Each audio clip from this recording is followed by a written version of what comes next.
election integrity is something that we see incredibly important, and we've leaned into in every way we possibly can. And I would say that we, first of all, we treat all public figures and all public leaders the same as we treat any individual. And so, meaning that everybody is held to the same standards.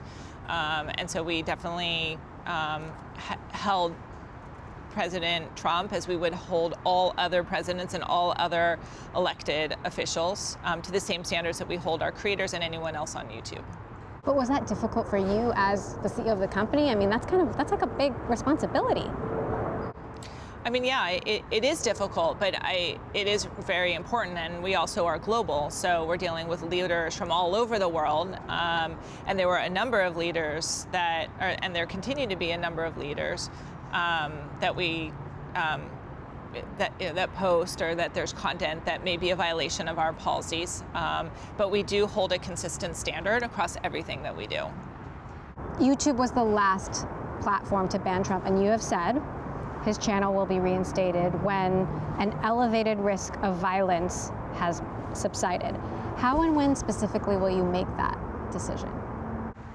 Well, we'll make that decision based on a number of different factors, whether that is like events in the news, signals we're seeing from the government, and we'll certainly continue to evaluate that based on a large number of signals that we see. And will he ultimately be reinstated? I mean, we've stated that we will reinstate him when we believe that there is no risk to public safety or no public danger. There's concerns that I think, especially as we get closer to 24, that President Trump is ramping back up again. Does that concern you? I mean, how are you preparing for that? A potential new wave of Trump stuff?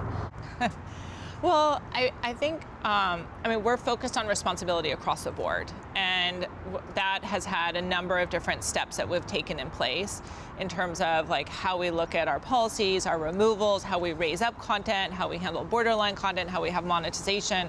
And so our goal would be that our standards that we put in place would apply to all countries, like all politicians, and everyone will be held to the same standards.